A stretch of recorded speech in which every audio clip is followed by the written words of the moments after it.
Peut-on vraiment être efficace quand on est multitâche? Certains sont des véritables adeptes du multitâche et quand on leur demande, ils adorent raconter qu'ils font plein de choses en même temps et que c'est comme ça qu'ils sont le plus productifs. Pour beaucoup, être multitâche, malheureusement, c'est pas un choix. C'est juste qu'on a des projets et qu'on a aussi notre vie à réaliser et que c'est pas tous les jours facile en fait de tout mélanger. Mais alors comment est-ce qu'on peut réussir à être multitâche et quand même être productif? C'est le sujet de la vidéo aujourd'hui et si toi t'es concerné ou si ça t'intéresse, bah tu vas devoir rester. Salut à toi, je m'appelle Céline Delucas, je suis maître international de mémoire et coach de mémoire.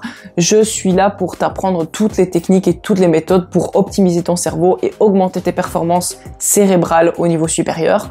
Donc si ça t'intéresse et si le sujet t'intéresse, et j'imagine que c'est le cas si t'es là, n'oublie pas de t'abonner parce que tu vas avoir accès à tous les secrets et toutes les techniques, toutes les méthodes, sans filtre. Et surtout, n'oublie pas de laisser un j'aime, un commentaire à cette vidéo si le sujet te plaît ou de me laisser des commentaires pour me raconter un petit peu des suggestions que tu pourras avoir sur des sujets de vidéo.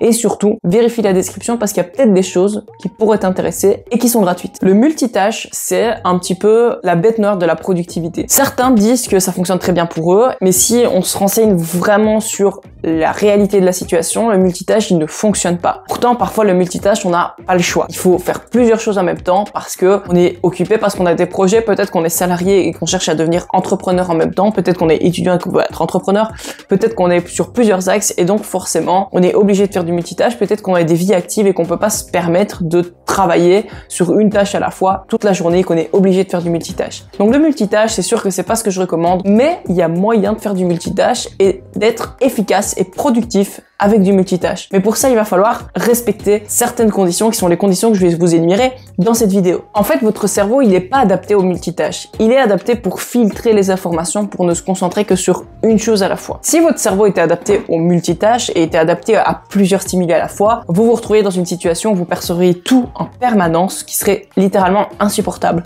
Ça veut dire que vous serez dans un restaurant, la personne qui est en face de vous vous parle, mais vous entendez les conversations de tout le monde autour, tous les bruits, vous la voyez elle, mais vous voyez tout ce qu'il y a autour de vous, et ce serait impossible pour vous de gérer cette situation. Et donc le cerveau, il est fait pour filtrer les informations que vous recevez, que vous captez, pour être capable de vous concentrer sur une chose à la fois. C'est ce qui se passe quand vous êtes tellement dans vos pensées ou tellement concentré sur une info que vous entendez même plus quand quelqu'un d'autre vous parle. Donc vous n'êtes naturellement pas fait pour être multitâche. Mais vous pouvez l'être et être productif en respectant certaines conditions. La première condition que je vous recommande pour être multitâche efficace, c'est d'être face à la réalité des choses. Vous ne faites pas plusieurs choses simultanément, vous alternez ce que vous faites. Et donc ça, c'est important de garder ça en tête dans ce que vous faites. Parce que si vous cherchez absolument à faire les choses simultanément, vous n'y arrivez pas. Vous alternez ce que vous faites tout simplement l'un après l'autre. Et donc c'est possible d'alterner et donc d'avoir 3 tabs ouverts sur son ordinateur et de faire les 3 alternativement. Donc faire un et puis passer à l'autre et puis repasser au premier puis refaire ça. Et non pas 3 en même temps, ça c'est juste impossible. Et dans les activités que vous alternez, il y a des règles essentielles à respecter. Ces activités que vous alternez en fait sont des activités primaires et secondaires. En général, vous avez une activité primaire et vous alternez avec des activités secondaires. Les activités primaires, ce sont les activités les plus importantes et les plus intensives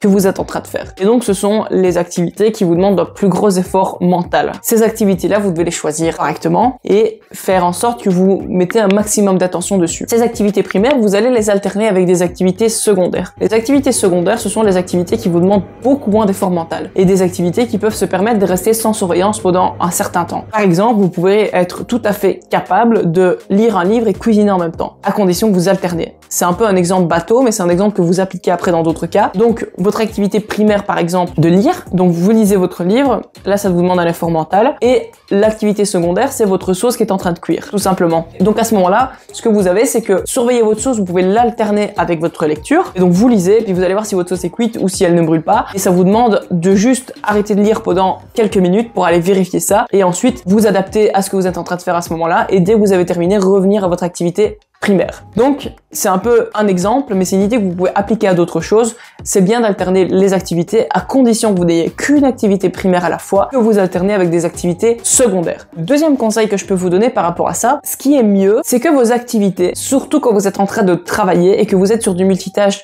de travail, c'est que vos activités soient similaires. Et donc de réunir des activités qui demandent des mêmes efforts mentaux. En gros, ce sont les activités qui regroupent les mêmes groupes de neurones, si on veut. Par exemple, des activités créatives. Par exemple, exemple des activités qui sont sociales, d'essayer de regrouper en fait des activités qui se ressemblent ensemble. Parce que votre cerveau, au moment où il utilise son énergie, il va gaspiller énormément d'énergie de passer d'une activité d'un type à une autre activité d'un type complètement différent. Ça veut dire si vous faites une activité qui est créative et que vous alternez avec une activité logique, donc une activité qui vous demande beaucoup plus de concentration, votre cerveau doit switcher entre ces deux états d'esprit, ces deux activités cérébrales, et ça demande beaucoup d'énergie de changer d'activité cérébrale. Et donc pour essayer au maximum d'optimiser cette énergie et de ne pas perdre de l'énergie, et donc de ne pas gaspiller du temps par rapport à ça, essayez de rester sur des tâches qui sont similaires les unes avec les autres pour que quand vous switchez d'une tâche à l'autre, votre cerveau ne gaspille pas d'énergie par rapport à ça et qu'il reste tout à fait cohérent dans ce qu'il fait. Ça vous permet d'optimiser fortement votre temps de travail, l'énergie que vous y consacrez et donc de faire un travail multitâche de meilleure qualité. Bien évidemment, je ne recommande pas spécialement le multitâche, mais quand vous n'avez pas le choix, quand vous devez faire du multitâche, alors suivez bien ces deux conseils. Vous alternez les activités avec une activité primaire qui demande un gros effort mental avec des activités moins intensives et surtout vous essayez de regrouper vos activités primaires et secondaires qui sont du même effort mental ensemble pour ne pas changer d'effort mental et donc gaspiller de l'énergie dans vos activités. Et vous devez bien évidemment accepter le fait que non, vous ne pouvez pas être plus productif en étant multitâche. Quelqu'un m'a raconté une fois que lui ce qu'il faisait c'est qu'il écrivait ses vidéos YouTube, donc qui est un effort créatif et intensif parfois, en écoutant un podcast avec une vidéo sur son ordinateur. Donc il y a 3 activités qui sont là pour le coup simultanées et lui trouve qu'il est productif. C'est évidemment faux, c'est juste scientifiquement impossible et neuroscientifiquement impossible d'être ultra productif et plus productif quand votre cerveau il est stimulé par 3 choses différentes. Donc là typiquement, qu'est-ce qui ne va pas? On est sur des activités réellement simultanées et non pas alternées. Si il écrivait une vidéo YouTube et qu'en même temps il coupait de temps en temps pour regarder sa vidéo, je ne dis pas, mais ça je ne le conseille pas. Donc choisissez bien vos activités si vous voulez faire du multitâche et faites-le correctement et là vous serez réellement productif en multitâche. C'est tout pour cette vidéo sur le multitâche. N'hésite pas à me laisser un petit commentaire pour me parler de toi et de me dire si toi t'es plutôt monotâche ou multitâche. Est-ce que t'as plutôt l'habitude de faire plein de choses en même temps et parfois même un peu trop en superficiel, ou est-ce que t'as l'habitude de plutôt te concentrer sur un truc à la fois et que tu détestes avoir plusieurs choses ouvertes en même temps? Partage-moi ton expérience et partage-moi peut-être les conseils que tu peux avoir, ou n'hésite pas à me poser des questions, je réponds à tous les commentaires. Et surtout n'oublie pas de laisser un j'aime si tu as aimé la vidéo et si ça te concerne, si ça te parle, si t'as aimé le concept, et surtout abonne-toi à la chaîne parce que il y a d'autres choses qui arrivent et t'as sûrement pas envie de rater ça si t'es resté jusqu'ici dans cette vidéo. Je te remercie d'avoir assisté à cette vidéo et je te dis à bientôt, ciao.